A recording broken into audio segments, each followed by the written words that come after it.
Anapaka lalandava am-ponareo any ry havana ny fahasoavan'ny tompo. Amen. Andriamanitry ny fiandrianana i Jesoa. Andriamanitry ny fiandrianana i Jesosy Kristy.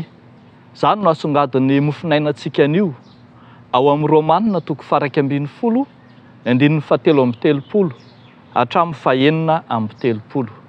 Andeha hovakitsika amin'ny anaran'i Jesosy Tompo manao hoe: endreny alalin'ny haren'Andriamanitra sy ny fahendreny ary ny fahalalany, ny fitsarany tsy hitalany ary ny lalany tsy azo fantarina. Fa iza no nahalala ny sain'i Jehova ary iza no mpanolo-tsaina azy, na iza no nanome azy aloha hamaliana azy indray? Fa izy no niavian'izao zavatra rehetra izao ary izy no mihazona azy, sady izy koa no antony. Izy anie no maimboninahitra mandrakizay. Amen. Ray Masino, manamasinanay amin'ny fahamarinana, ny teninao no fahamarinana. Amen. Andriamanitry ny fiandrianana i Jesosy Kristy.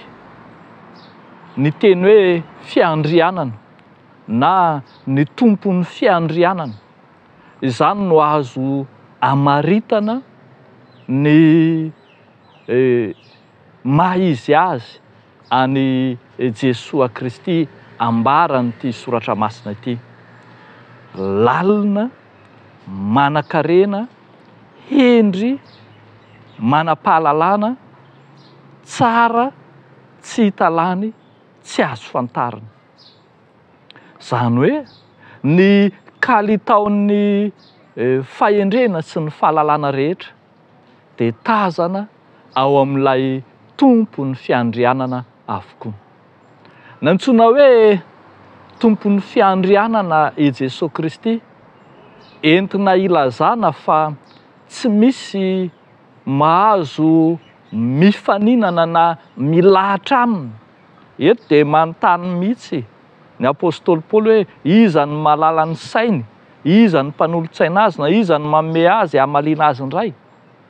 Te hilaza fa faratapony amin'ny voninahitra, faratapony amin'ny fiandrianana, tsy misy tomika ny maha izy azy an'Andriamanitra. Misongadina amin'izany fa Andriamanitra tsy azo tsaraina amin'ny asany izy, fa lehibe loatra ny fiandrianana. Eto miteny manokana an'izany ny apôstôly Paoly manoloana ireo manoloana ny famonjena na ny fahaverezan'ny jiosy, ny mpino eo anatrehan'ny finoana mivahavaha sy miovaova dia velom-panontaniana ny manodidina. Ny jiosy ve ho vonjena, ny jentilisa koa ve ho vonjena, ary raha misy jiosy ve dia tsy maintsy vonjena mandrakizay izy, na hoe destiné ho amin'ny famonjena ve ny jiosy, ary misy miteny hoe mbola mety ho vototra ve ny famonjena efa eo am-pelantanana, ary ireny olona izay heverina fa jentilisa ireny ve mety hanana anjara amin'ny famonjena. Fanontaniana maro lafy tahaka izany no mampiady hevitra ny mpino, ary mamaly ny apôstôly Paoly fa faratapony amin'ny fiandrianana lay Andriamanitra ka tompon'ny teny farany, tsy azo tsinina ary tompon'ny fanapahan-kevitra ny amin'ny famonjena izy. Izay no mahatonga ny soratra masina miteny hoe izy anie no omem-boninahitra mandrakizay. Izy lay Andriamanitra tompo itsika, lay tompon'ny fiandrianana, izay ambaran'ny soratra masina eto no lazaintsika ihany koa fa antony ny zavatra rehetra, ny haviany ny zavatra rehetra, mihazona ny zavatra rehetra. Ny hovonjena dia fandaminana sy fandaharana manokana avy amin'ilay Andriamanitra izay tompon'ny fiandrianana. Ka raha monjy ny azy izy, raha monjy ny very izy, dia hery sy fahefana mahadiodio azy Andriamanitra zany. Fanapahan-kevitra madidio azy Andriamanitra, tsy miankina amin'ny kalitaon'ny olona eo anoloana, tsy miankina amin'izay mety ho maha izy azy ny olona, fa tena safidy sy fanapahan-kevitra madidio an'Andriamanitra. Noresahantsika manokana tamin'izao vanim-potoanan'ny Krismasy zao ity perikopy ity, satria tena anambarana fa ilay Jesosy Kristy izay omena voninahitra eto dia ilay tompon'ny fiandrianana ka nanolotra ny tenany, tsy nihera tamiko sy taminao, fa tonga tetỳ amin'izao tontolo izao no nisafidy mahadiodio avy aminy. Izy ny tompo fanapahan-kevitra, izy ny tompon'ny safidy, ary izy ny tompon'ny famonjena ka mamonjy ny azy, mamonjy izay tiany rahateo.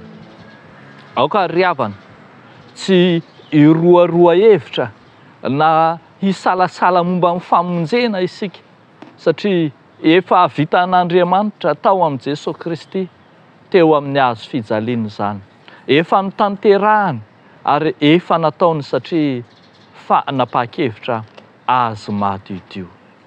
Dia ho an'Andriamanitra irerian'ny voninahitra. Amen. Hivavaka isika ry havako. Andriamanitra arainay eo amin'i Jesosy Kristy zokinay eo. Misaotra sy mankalaza anao zahay fa ianao ilay tompon'ny voninahitra, tompon'ny fiandrianana any an-danitra sy ety an-tany. Ambony mihoatra noho ny mpanapaka rehetra sy ny mpanjaka ny hery sy ny fahefanao, fa manapa-kevitra amin'izay tianao ianao ary mamonjy izay tianao ho vonjena. Misaotra anao izay manana anjara manokana amin'izany, ary misaotra anao nampiditra anay ao anatin'ny fanjakanao rahateo.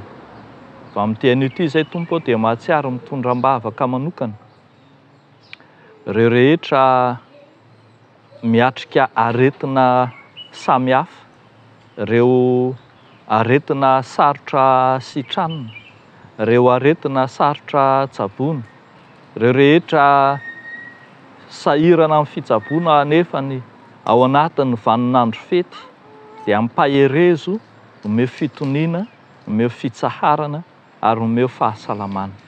Dia ianao ilay mpanasitrana, anasitrana azy ireny amin'ny anaran'i Jesosy Kristy Tomponay. Amen.